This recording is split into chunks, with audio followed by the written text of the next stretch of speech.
Minggu ini gua baru aja selesai naik Gunung Sindoro.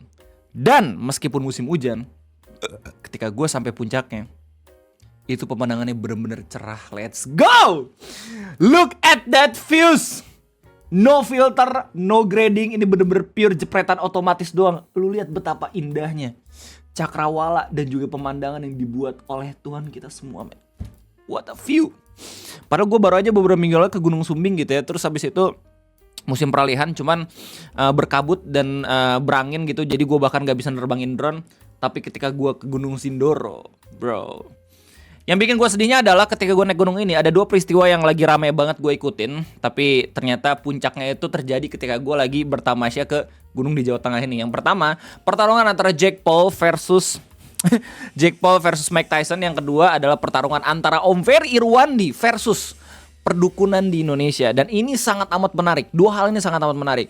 Yang pertama, pertarungan Jake Paul versus Mike Tyson ini akan membuktikan apakah umur benar-benar bisa ngebuat orang semakin melemah atau umur benar-benar bisa ngebuat orang tetap fit gitu ya, nggak ada pengaruhnya sama sekali. Tapi ketika kita lihat hasilnya ternyata yang menang tetap Jake Paul.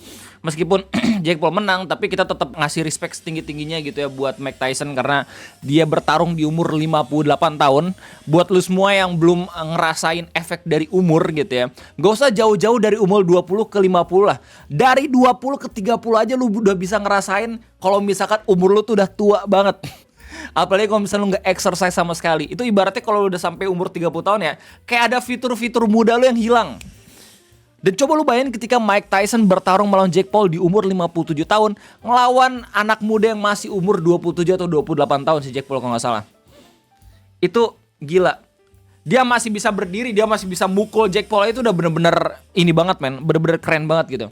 Dan nggak ini ya, apa namanya, ini nggak mengagetkan gue ya hasilnya, meskipun ada berita katanya Drake ngebet ke Mike Tyson sampai berapa miliar gitu, tapi akhirnya kalah. But anyway, yang pengen gue highlight di video ngopi kesempatan kali ini adalah pertarungan antara Om Ferry Irwandi versus perdukunan yang ada di Indonesia. Sebelum gue memulai dan juga ngebahas ini di video ngopi, gue pengen ngucapin thank you banget. Lagi-lagi gue pengen ngucapin thank you banget buat Om Ferry Irwandi. He is the real good content creator. Setelah kemarin dia baru aja bertarung melawan permasalahan pendidikan, dia bertarung melawan masalah judi online di negara kita tercinta gitu. Meskipun kita punya kementerian sendiri gitu, tapi entah kenapa Om Ferry Irwandi kayak single fighter gitu melawan itu semua. Dan pada akhirnya menjadi duta anti judi online malahan Mamang Cashboard lagi. Goyang Satbor, Gunawan Satbor. Gue gak tahu seberapa impactfulnya dia ya ketika dijadiin duta anti judi online. Dan sekarang Om Ferry Irwandi sedang mencoba untuk melawan dan juga membuat orang-orang Indonesia kembali berpikir rasional gitu, dengan langsung mengkonfrontasi orang-orang yang percaya sama santet dan juga perdukunan. Kalau misalnya emang pengen tahu bagaimana asal mulanya, lu udah bisa langsung lihat videonya Andri TNM gitu ya, atau temen gua nih, dia udah ngejelasin secara rinci awal dari mana. Tapi kalau misalnya lu mager buat mendengarkan dia yeping sampai 40 menit, biar gua persingkat apa yang terjadi gitu. Kok nggak salah, ini semua bermula ketika ada pendaki yang nyasar namanya Naomi gitu. Terus habis itu dibalik setelah beberapa hari yang lalu itu dibilang hilang gitu ya. Terus ketika balik akhirnya diundang podcast. Nah dari diundang podcast ini muncul tuh banyak banget topik-topik tentang pendaki hilang di gunung.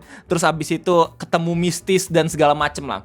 Sampai di Twitter tuh ada yang ngasih tahu kan kalau misalnya Naomi ini hilang di gunung karena dia masuk portal gaib bla bla bla segala macam. Sampai pada akhirnya dari tweet tersebut Om Ferry ngekutip kok nggak salah di situ. Dia buat kayak semacam sayembara gitu. Ayo siapa yang bisa nyantet gua kasih hadiah. Terus setelah tweet itu muncul, lama-kelamaan bergulir tuh, banyak banget diskusi dan juga pembahasan kan. Nah sampailah pada akhirnya Om Ferry Irwandi itu menaikkan harga atau menaikkan hadiahnya dari yang awalnya cuma hadiah biasa menjadi Alphard plus 1 miliar. Yang lebih lucunya lagi adalah ada banyak banget so-called dukun di Indonesia yang mencoba untuk nge-DM dan juga nge-reach Om Ferry Irwandi. Terus habis itu bilang kalau misalkan dia bakal kena santet jam segini di tanggal segini. Akhirnya di saat itu Om Ferry Irwandi buat live streaming untuk membuktikan apakah benar santet itu nyampe ke dia. Dan itu live streamingnya lucu banget gitu ya. Nah selesai live streaming ya, tiba-tiba muncul sebuah konten dari channel yang biasa buat podcast horor dan juga ngundang-ngundang dukun dan orang-orang ahli spiritual gitu, namanya apa ya, lupa gue. Malam Mencekam kok nggak salah, ntar. Ya benar, namanya Malam Mencekam. Nah ini di channel ini mereka ngundang satu mantan dukun namanya Ria Puspitasari. Dimana dalam video tersebut Mbak Ria Puspitasari bilang kalau misalkan Om Ferry Irwandi cuman pansos doang ke dukun dan juga ilmu spiritual atau orang-orang yang percaya sama hal-hal yang kayak gitu ya. Sampai pada akhirnya terucap kalimat yang dipermasalahkan sama Om Ferry Irwandi, di mana Mbak Ria Puspitasari bilang kalau misalkan dia bisa aja ngebunuh Om Ferry Irwandi tanpa menggunakan ilmu santet. Nah dari kalimat tersebut lewat POV-nya Om Ferry Irwandi ini udah bukan soal pertarungan antara dia melawan ilmu santet dan juga perdukunan, tapi ini udah soal dia melawan ancaman pembunuhan, yang mana ini udah pasti bisa kena pasal. Dan apalagi kalau misalkan ada orang Twitter gitu ya yang ngasih tahu kalau misalkan bahkan orang yang ngaku-ngaku sebagai orang pinter gitu yang bisa ilmu mistis dan dukun segala macam juga udah bisa kena pasal juga sebenarnya dari dua itu. Udah ada dua pasal yang kena nih ke Mbak Ria Puspitasari. Nah pada akhirnya Om Ferry bilang kalau misalkan nih udah bukan main-main lagi nih, dikasih opsi lah 2 ke channelnya Malam Mencekam atau Mbak Ria Puspitasari gitu kalau nggak salah, gue lupa. Opsi yang pertama itu kita masukin ke hukum gitu ya, ke meja hijau. Atau yang kedua lu bakal ngapus videonya, terus habis itu lu minta maaf, terus bantu gue untuk mengedukasi ke orang-orang kalau misalkan ilmu-ilmu yang kayak gitu nggak bener. Dan pada akhirnya channel Malam Mencekam menggunakan opsi yang kedua, dimana videonya dihapus, terus abis itu ngebuat video permintaan maaf. Terus pada akhirnya ya gue nggak tahu apakah Malam Mencekam channelnya masih lanjut lagi buat video atau kagak. Oh masih. Sedih nggak bisa beli susu formula bayi, kuli bangunin nekat jadi joki pesugihan genderuwo. Alright. Nah terus apakah permasalahan udah selesai? Sepertinya belum, soalnya seingat gue gitu ya, meskipun videonya ini udah dihapus, Om Ferry ini tetap nge-call out Mbak Ria Puspitasari gitu, ngasih tahu kalau misalkan permasalahan personalnya sama dia belum selesai. Terus habis itu pengen denger langsung dari Mbak Ria Puspitasari itu sendiri.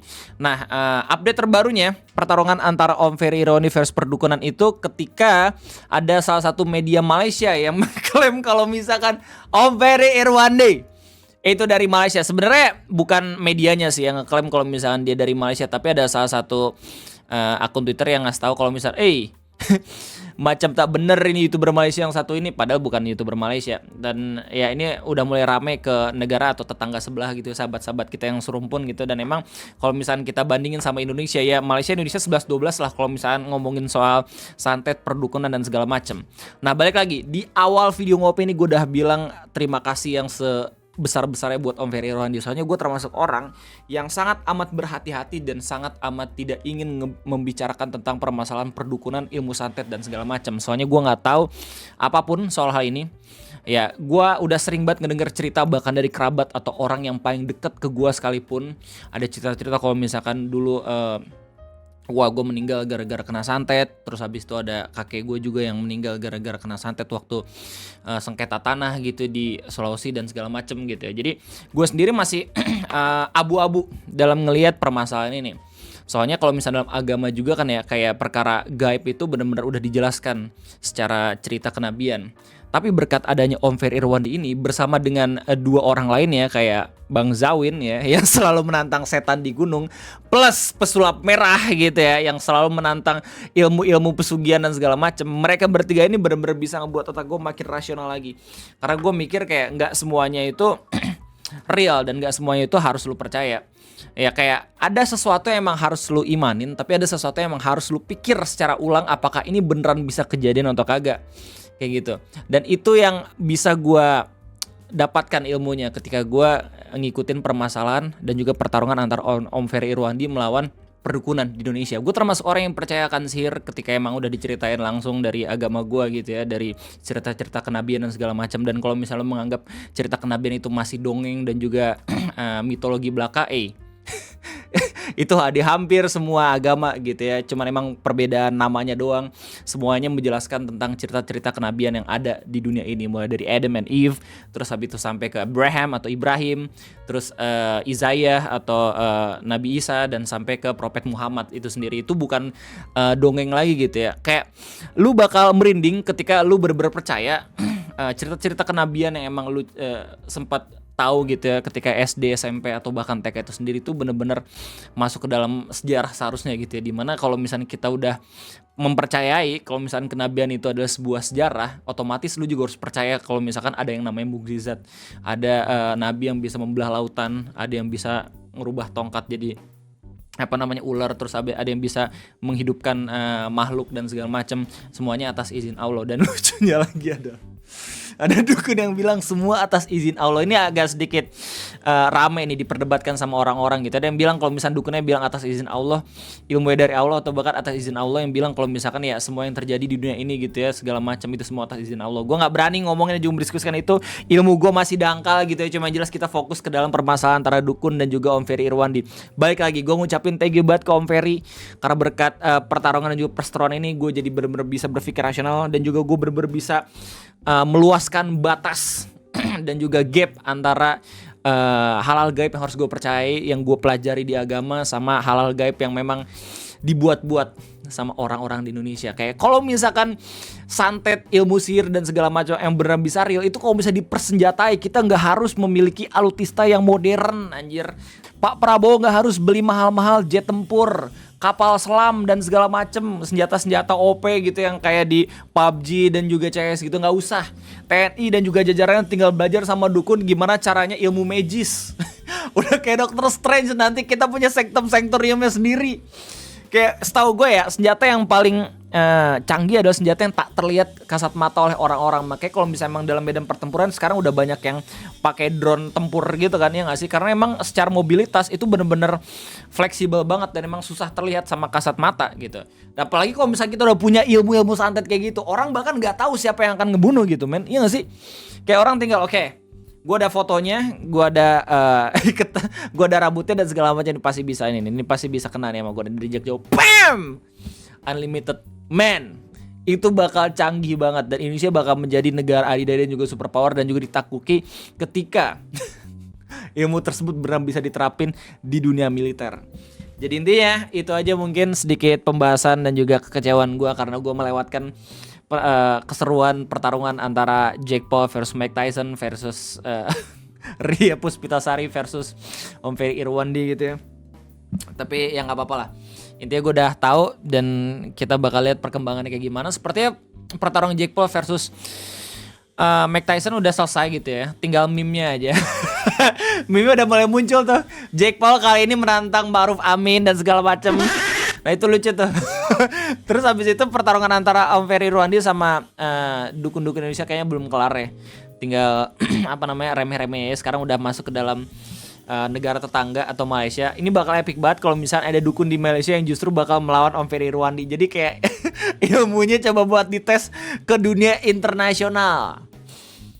Baik lagi, gila, Om Ferry Irwandi never miss to amaze me for becoming a good content creator. Jadi itu aja mungkin ngopi pada kesempatan ini. Gue tunggu semua tanggapan lo di kolom komentar ya. Sekali lagi ini omongan-omongan gue yang emang ngomongin soal mistis, dukun dan segala macam, itu ada yang opini. Jadi kalau misalnya emang bisa menyangkal silahkan, gak masalah. Gue sangat amat terbuka dengan pendapat-pendapat lu semua, gokil. Pokoknya kalau misalnya kalian semua suka, jangan lupa buat like. Oke, kalau misalnya kalian semua belum subscribe, jangan lupa buat subscribe. Sekian dari gue, terima kasih banyak. Sampai jumpa.